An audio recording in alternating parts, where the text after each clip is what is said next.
마지막의 시작. 요한계시록 8장 1절에서 13절 말씀입니다. 일곱째 인을 떼실 때에 하늘이 반 시간쯤 고요하더니 내가 보매 하나님 앞에 일곱 천사가 서 있어 일곱 나팔을 받았더라. 또 다른 천사가 와서 제단 곁에 서서 금 향로를 가지고 많은 향을 받았으니 이는 모든 성도의 기도와 합하여 보좌 앞 금제단에 드리고자 함이라. 향연이 성도의 기도와 함께 천사의 손으로부터 하나님 앞으로 올라가는지라. 천사가 향로를 가지고 제단에 불을 담아다가 땅에 쏟음에 우레와 음성과 번개와 지진이 나더라. 일곱 나팔을 가진 일곱 천사가 나팔 불기를 준비하더라. 첫째 천사가 나팔을 부니 피 섞인 우박과 불이 나와서 땅에 쏟아지매 땅의 3분의 1이 타버리고 수목의 3분의 1도 타버리고 각종 푸른 풀도 타버렸더라. 둘째 천사가 나팔을 부니 불붙는 큰 산과 같은 것이 바다에 던져지매 바다의 3분의 1이 피가 되고 바다 가운데 생명 가진 피조물들의 3분의 1이 죽고 배들의 3분의 1이 깨지더라. 셋째 천사가 나팔을 부니 횃불같이 타는 큰 별이 하늘에서 떨어져 강들의 3분의 1과 여러 물샘에 떨어지니 이 별 이름은 쓴쑥이라. 물의 3분의 1이 쓴쑥이 되매 그 물이 쓴 물이 되므로 많은 사람이 죽더라. 넷째 천사가 나팔을 부니 해 3분의 1과 달 3분의 1과 별들의 3분의 1이 타격을 받아 그 3분의 1이 어두워지니 낮 3분의 1은 비추임이 없고 밤도 그러하더라. 내가 또 보고 들으니 공중에 날아가는 독수리가 큰 소리로 이르되 땅에 사는 자들에게 화가 있으리니 이는 새 천사들이 불어야 할 나팔 소리가 남아 있음이로다 하더라. 할렐루야. 우리 하나님께 감사와 영광의 박수를 드리겠습니다. 함께 기도하시고 하나님 말씀을 보겠습니다. 사랑하는 아버지, 은혜를 감사합니다. 주님, 이 추운 겨울 아침에 은혜를 갈망해서 모인 우리 성도님들 가슴에 성령의 불을 부어 주옵소서. 예수님의 이름으로 기도했습니다. 아멘. 계시록 5장 6장에서 우리는 이 세례 요한이 7인으로 봉한 두루마리에 6인을 떼는 것을 목격했습니다. 그리스도께서 그 인을 떼셨죠. 사람들이 인을 뗄 때마다 쏟아져 나오는 재앙에 너무 두려워하니까 하나님께서 성도들을 위로하시고 격려하시기 위해서 7장에서는 잠시 스톱하시고 하늘 위에 그 전망대로 요한을 데려가십니다. 그리고 환난 중에서 구원받을 흰옷을 입은 수없이 많은 백성들을 보여주십니다. 수많은 백성 족속 방언에서 나온 큰 무리들이 천국 큰 잔치에 조인하는 모습을 보여주셨습니다. 다가올 이 심판은 재앙이 아니고 축복이라는 것을, 그래서 어두운 세상을 심판하고 나서 하나님의 백성을 구원한다는 하나님의 격려의 메시지였습니다. 그러므로 지상에서 이 성도들이 핍박을 받으면서도 견뎌내고 선한 싸움을 다 싸운 것은 반드시 천국에 가면은 큰 축제로 이어지게 된다는 것을 하나님께서는 보여주셨습니다. 예수 그리스도의 재림으로 말미암아 이 세상에 임할 대심판 직전에 일곱 인, 일곱 나팔, 일곱 대접의 3대 7중 재앙이 있게 됩니다. 그중 첫 번째 세트인 일곱 인의 재앙이 이미 계시록 6장에서 다루어진 바 있습니다. 이제 오늘의 본문인 8장부터 우리 11장 초반부까지 두 번째 세트인 일곱 나팔 재앙을 다루게 됩니다. 일곱 인의 인이 떼어지면서 일곱 개 나팔 재앙이 쫙 나오죠. 하나님의 심판이 이제 다음 스테이지로 가는 거예요. 1절을 읽겠습니다. 시작. 일곱째 인을 떼실 때에 하늘이 반 시간쯤 고요하더니, 이제 하나님의 심판의 스케일이 커지고 그 강도가 깊어지려고 하니까 순식간에 침묵이 쫙 흐릅니다. 이것은 폭풍전야의 고요입니다. 천군 천사들은 영적으로 분별하는 존재들이니까 아는 거예요. 얼마나 무서운 일이 다가오고 있는지를. 하나님을 두려워하는 사람, 영적인 감이 있는 사람은 침묵하기 시작합니다. 시편 76장 8절을 보겠습니다. 시작. 주께서 하늘에서 판결을 선포하심에 땅이 두려워 잠잠하였나니. 세상은 시끄럽습니다. 뭘 모르니까 시끄러운 것입니다. 다가올 심판을 보는 영적인 눈이 없으니까 흥청망청하는 것입니다. 그러나 하나님의 사람들은 다릅니다. 영적인 눈이 있는 사람은 세상이 아무리 화려해 보여도 이 세상이 죄로 가득 찼으며 이 세상을 하나님이 그냥 두지 않으실 거라는 것을 알고 있습니다. 심판의 발자국 소리를 듣습니다. 그래서 하나님을 느끼는 사람은 두렵고 떨리는 마음으로 역사를 지켜보는 것입니다. 심판의 스위치는 성도들의 기도입니다. 3절 같이 읽습니다. 시작. 또 다른 천사가 와서 제단 곁에 서서 금향로를 가지고 많은 향을 받았으니 이는 모든 성도의 기도와 합하여 보좌 앞 금제단에 드리고자 함이라. 경건한 침묵이 흐르는데 한 천사가 금향로를 들고 하나님의 제단 앞으로 다가갑니다. 이 제단은 기억하실지 모르겠습니다만 이미 계시록 6장에 나왔던 하늘의 제단입니다. 구약성경 레위기에서 제물을 죽여서 속죄제를 드릴 때 쓰던 그 제단이 이제 하늘 위에 있습니다. 이 하늘 제단에서 최초로 드려진 제물은 바로 예수 그리스도이십니다. 우리 죄를 위해서 십자가에서 돌아가신 예수 그리스도의 보혈의 공로, 그 제물을 받으시고 하나님께서는 인류의 죄를 사하셨습니다.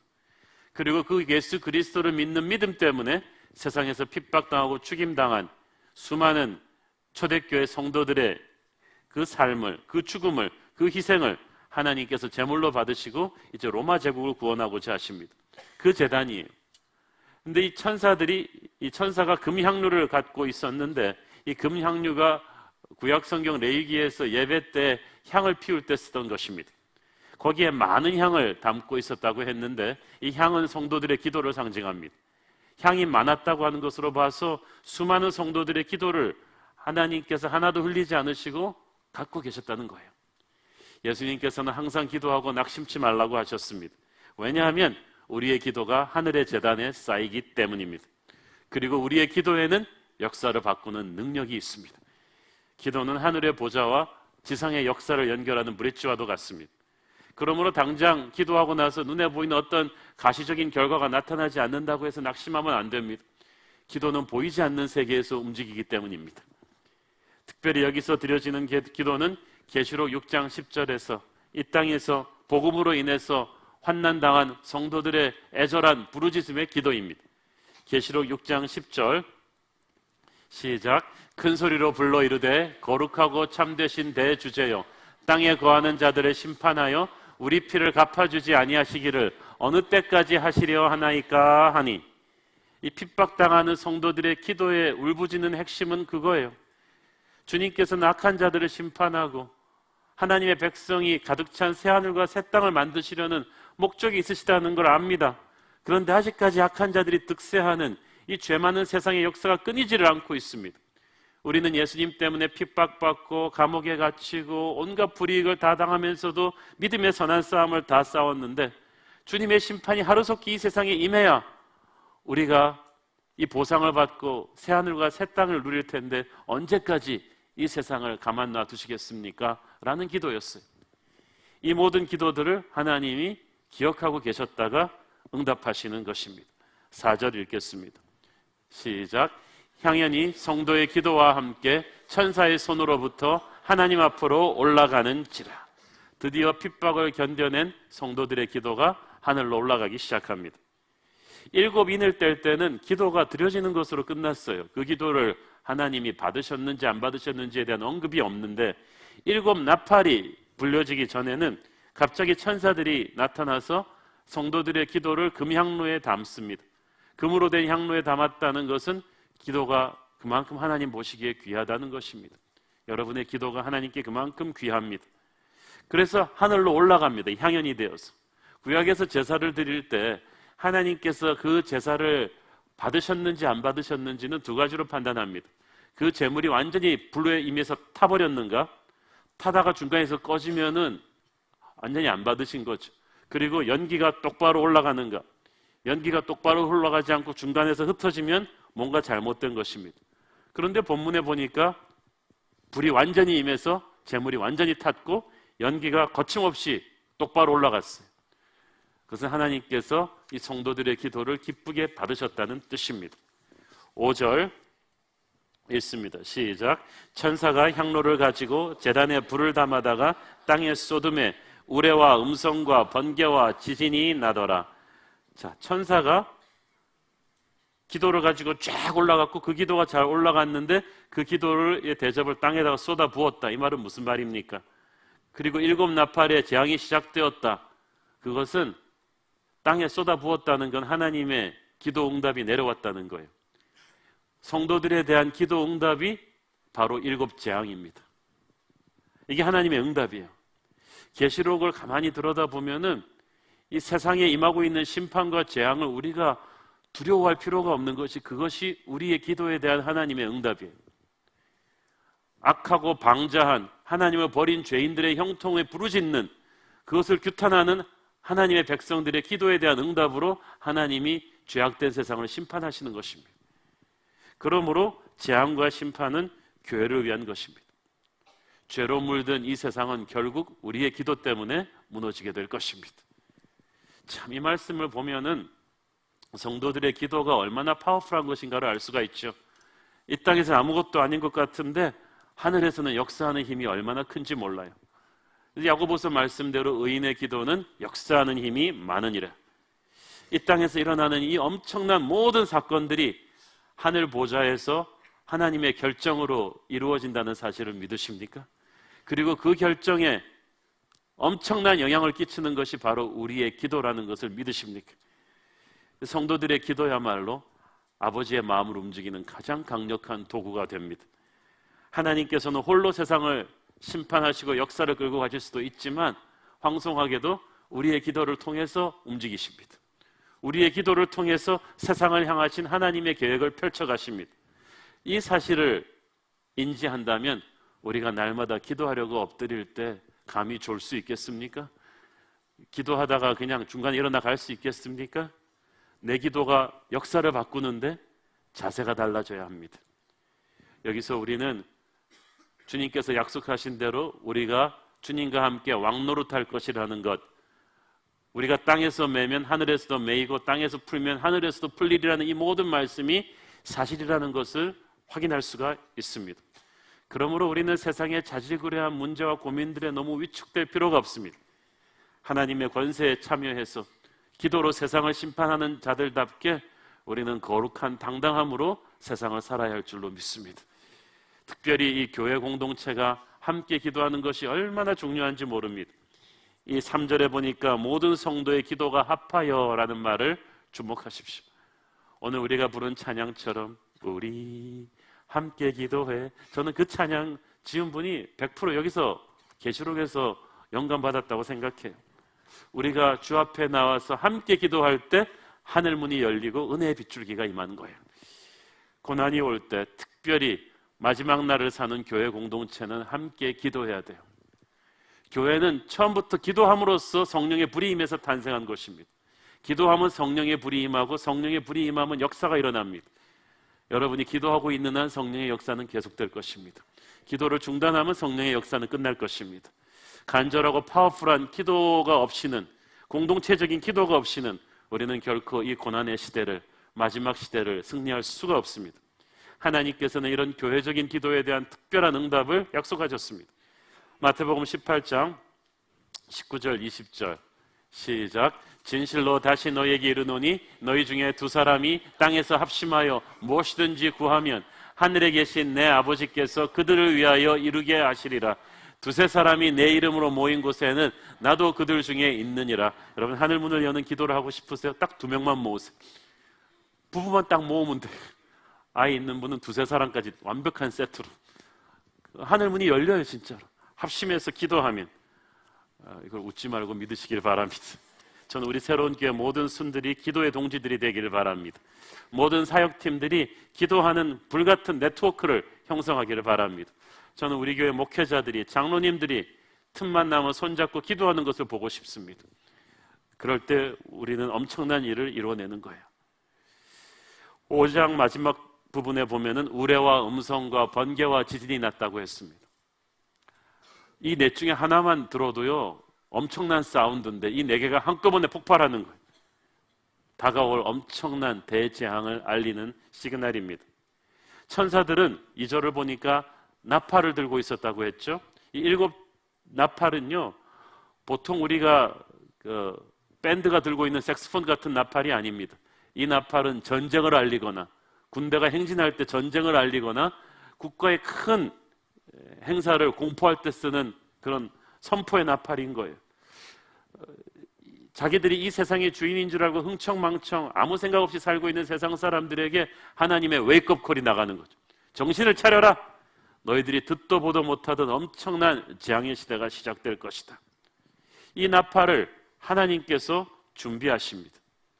심판의 시기와 방법은 철저하게 하나님께 속해 있습니다. 그 누구도 변경할 수 없고 가감할 수 없고 빠져나갈 수가 없습니다.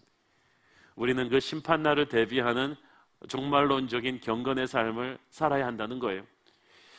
이 나팔이 불 때마다 이제 무서운 재앙들이 일어나는데, 지난번 그 7 인의 재앙 때도 말씀드렸지만 이 재앙들은 하루에 한꺼번에 일어나는 사건이 아닙니다. 이미 주님이 처음 오셨던 그때부터 마지막 날은 시작되었어요.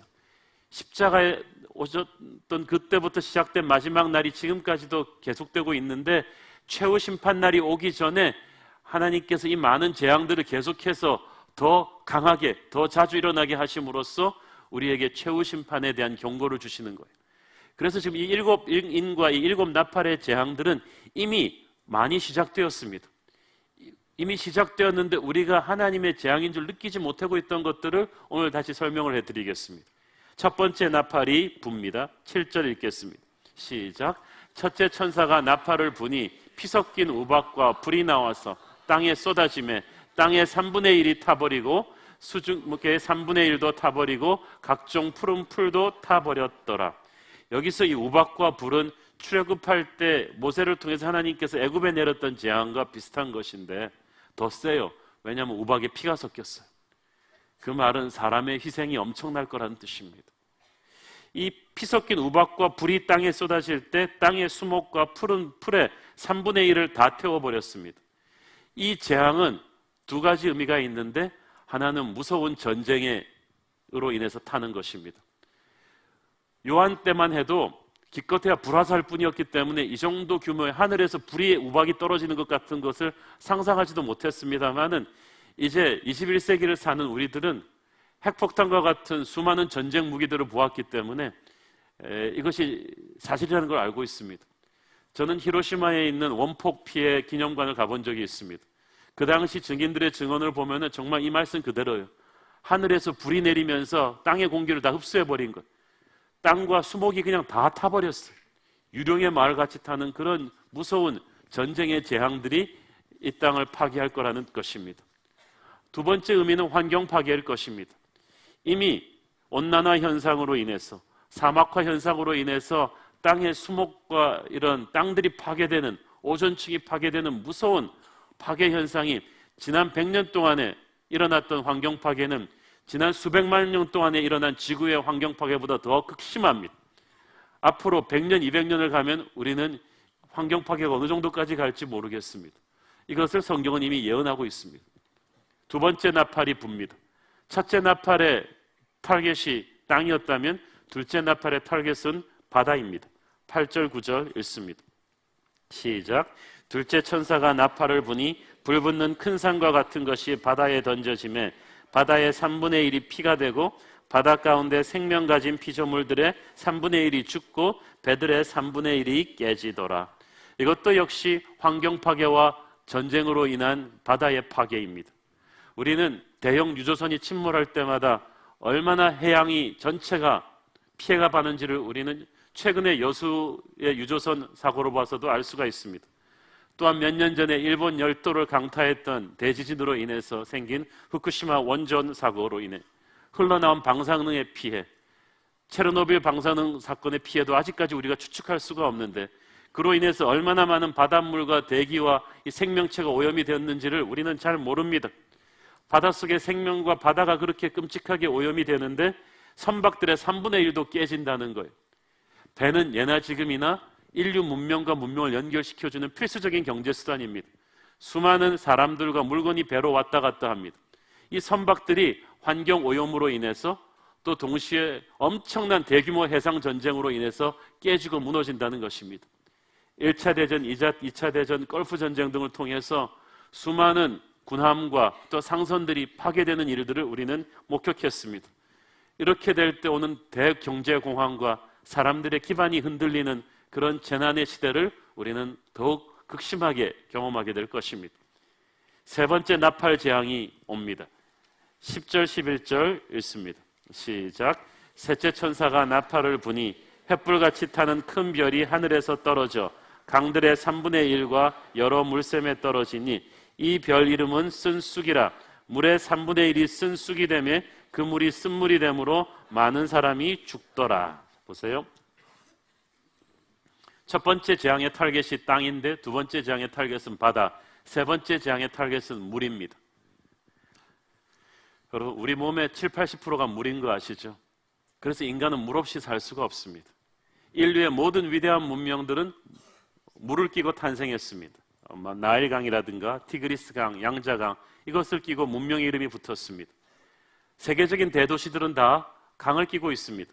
런던이 템즈강을 끼고 있고, 파리가 세느강을 끼고 있고, 서울이 한강을 끼고 있듯이 물이 없으면 인간의 문명이 일어날 수가 없습니다. 깨끗한 물이 얼마나 중요합니까? 많은 미래학자들은 앞으로 세계에서 석유보다 더 중요한 천연자원은 깨끗한 물일 거라고 말합니다. 근데 재앙이 바로 그 물에 떨어진다는 것입니다. 그로 인해 많은 사람이 죽습니다. 수질 오염입니다.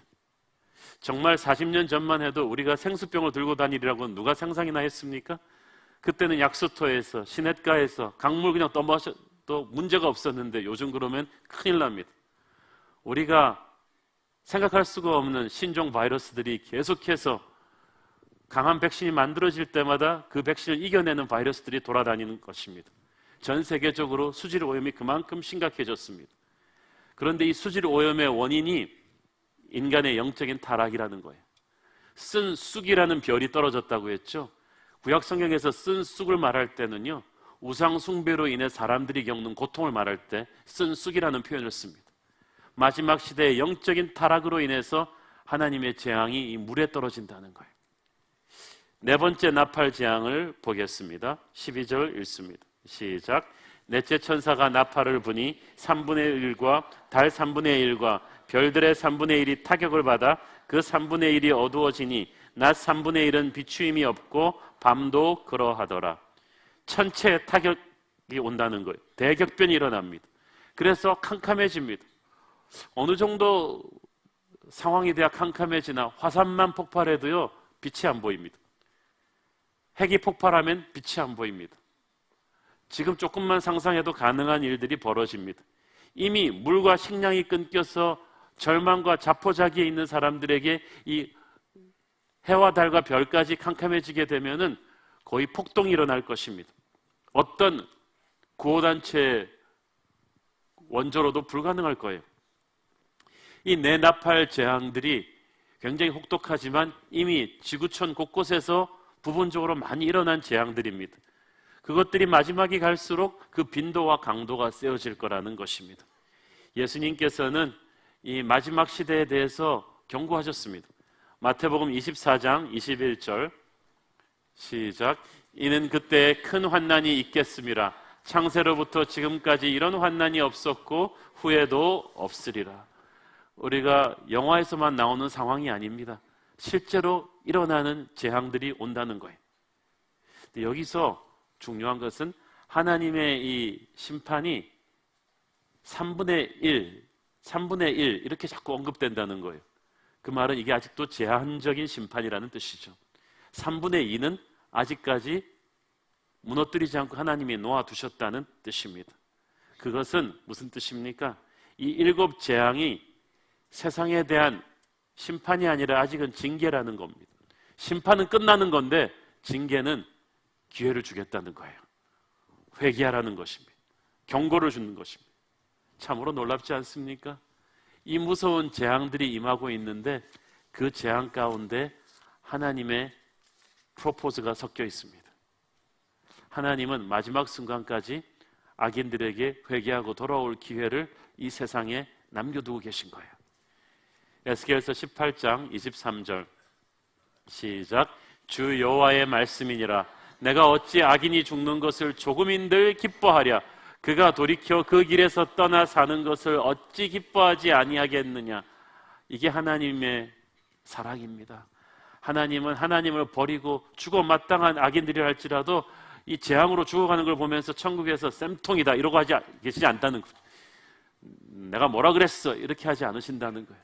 하나님은 악인이라 할지라도 죽는 것을 가슴 아파하시고 마지막까지 회개하고 돌아오기를 기다리고 계십니다.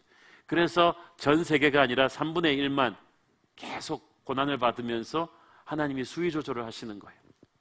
하나님께서는 이런 환난을 통하여 우리에게 영적인 메시지를 전하십니다. 사람들이 태풍이나 지진 이런 큰 끔찍한 재난을 겪고 나면 하나님께 대해서 마음문을 여는 경우가 많습니다. 미국의 9.11 테러 이후에도 많은 미국 사람들이 하나님께 돌아왔다고 합니다. 왜냐하면 이런 완전히 불가항력적인 재앙을 만나게 되면 돈이나 명예보다 더 소중한 것이 있다는 걸 알게 되거든요. 영적인 세계에 대해서 눈을 뜨게 되는 경우들이 많거든요. 우리 자신의 인생도 그렇지 않습니까? 하나님께서 우리에게 어떤 메시지를 주시려고 할 때 우리의 주목을 끄시기 위해서 우리 인생에 어두운 밤을 지나게 하십니다. 건강을 때리십니다. 돈을 때리십니다. 우리가 믿고 있던 사람한테 무너지게 하십니다. 그 인생의 어두운 밤에서 우리는 하나님을 갈구하게 되고 새롭게 만나게 됩니다. 교회 다니는 사람이 아니라 하나님을 체험한 사람이 되는 거죠. 여러분의 인생은 어떻습니까? 여러분이 영적으로 성장했던 때가 여러분이 룰루랄라 잘 나가던 때였나요? 편안하고 바쁘신 때였나요? 아니에요. 도저히 이럴 수가 없을 정도로 땅에 떨어졌던 때입니다. 광야로 들어왔던 때예요. 돈줄이 끊기고 건강이 무너지고 죽음을 생각하던 바로 그때입니다. 그때 하나님께서 오시지 않았습니까? 마지막 날의 환난들도 그런 의도를 담고 있어요. 최후의 심판을 전에 하나님께서 주시는 이 많은 재앙들은 세상 사람들에게 이 세상에 대한 환상을 갖지 말라는 경고입니다. 더한 세계가 있다. 죄를 회개하고 하나님께로 돌아오라는 하나님의 사랑입니다. 그래서 우리는 이 무서운 재앙들 속에 담겨있는 아버지의 회초리 속에 담겨있는 아버지의 사랑을 철든 자식은 읽어내듯이 이 무서운 재앙 속에 담긴 하나님의 사랑을 읽어야만 합니다. 하나님은 세상을 사랑하십니다. 돌아오기를 기다리고 계십니다. 이 네 가지 심판이 속사포처럼 빠르게 쫙 진행돼서 한 패키지를 이루는데, 그렇지만 연이어서 13절에서 하나님은 다가올 남은 재앙들에 대한 경고를 하십니다. 13절 읽습니다. 시작. 내가 또 보고 들으니 공중에 날아가는 독수리가 큰 소리로 이르되 땅에 사는 자들에게 화가 있으리니 이는 새 천사들이 불어야 할 나팔 소리가 남아 있음이로다 하더라. 화. 이것은 세 번의 재앙이 또 남아 있다는 얘기죠. 더 무서운 재앙이 오게 됩니다. 참 무섭지 않습니까? 이 정도면 충분히 할 만한 것 같은데 하나님께서는 더 많은 재앙들을 준비하고 계십니다. 하나님이 잔인하셔서가 아니라 그만큼 세상이 악하고 무섭고 끈질기기 때문입니다. 그 정도 맞았는데도 아직도 마음을 열지 않는 거예요. 회개하지 않는 거예요. 10번째 재앙을 다 맞기까지 그 강박한 마음을 풀지 않았던 애굽의 바로와도 같습니다. 그래서 보면은 이 7인 재앙보다 7 나팔 재앙이 더 강도가 더 세요. 점점 강도가 세지는 것은 사람들이 점점 무감각해져서 영적인 깨달음이 없으니까 하나님께서 더 강한 매를 드시는 것입니다. 그런데 여러분 이거 보시면은 이 재앙의 수단들이 출애굽 때 모세를 통해서 이집트에 내렸던 재앙의 수단들과 거의 흡사합니다. 목적도 비슷해요. 하나님께서는 이 많은 재앙들을 통해서 애굽의 권세를 꺾으셔야 애굽이 노예로 붙잡고 있던 이스라엘 사람들을 탈출시킬 수가 있었습니다. 마찬가지로 하나님께서는 지금 이 많은 재앙들을 통해서 세상의 권세를 꺾으심으로써 하나님의 백성들을 새하늘과 새 땅으로 구원해 내실 거예요. 그래서 이 심판 나팔 소리는 어둠의 세력에게는 멸망의 나팔 소리인데 하나님의 백성들에게는 구원의 나팔 소리인 것입니다. 요한계시록 참으로 설교하기가 어려운 책입니다. 저라고 이렇게 무서운 소리 하고 싶겠어요? 그래서 목사님들이 부담스러워서 이 계시록 설교를 안 하나 봐요. 그렇지만 사실인데 안 한다고 해서 그게 숨겨지겠습니까? 성도들 기분 맞춰주기 위해, 환자 기분 나쁘지 않기 위해서 암인데 감기라고 하겠습니까? 그런 무책임한 의사가 어디 있겠습니까? 성경 말씀이 분명히 이 세상의 운명에 대해서 쓰여 있는데 이것을 우리가 화려하게 포장할 수가 없잖아요. 저는 계시록 설교를 해야 한다고 믿습니다. 사람들은 자꾸 세상을 살기 좋은 곳으로 바꾸어 가려고 합니다. 크리스찬들도 믿음 생활이 그런 거라고 생각해요. 세상을 살기 좋은 곳으로 바꾸어 가는 것, 그것도 노력해야죠. 그렇지만 결국은 이 세상은 무너질 것입니다. 계시록은 세상에 다가올 무서운 재앙을 이야기합니다. 그리고 하나님이 말씀하셨기 때문에 그것은 사실입니다. 사람들은 기술이 발달하고 교육 수준이 높아지면 세상이 점점 살기 좋아질 것이라는 잘못된 환상을 갖고 있는 것 같습니다. 그러나 여러분, 세상에서 열심히 사시되 세상에 대한 환상을 갖지는 마십시오. 사도 요한 당시의 초대교인들은 결코 세상에 대한 환상을 갖지 않았습니다. 화려한 로마 문명을 보면서도 이 세상이 멸망되기로 작정된 세상이라는 것을 알았습니다. 우리는 세상에 살지만 세상을 사랑해서는 안 됩니다. 집착해서는 안 됩니다. 사도 요한 시대 때랑 지금이랑 사탄이 전략을 많이 바꾼 것 같아요. 그때는 세상이 기독교를 무섭게 탄압하고 극심하게 괴롭혔기 때문에 기독교인들이 세상에 대한 환상을 갖지 않고 오히려 견뎌내면서 핍박과 싸워 이기면서 강한 야성으로 교회를 지켜냈어요.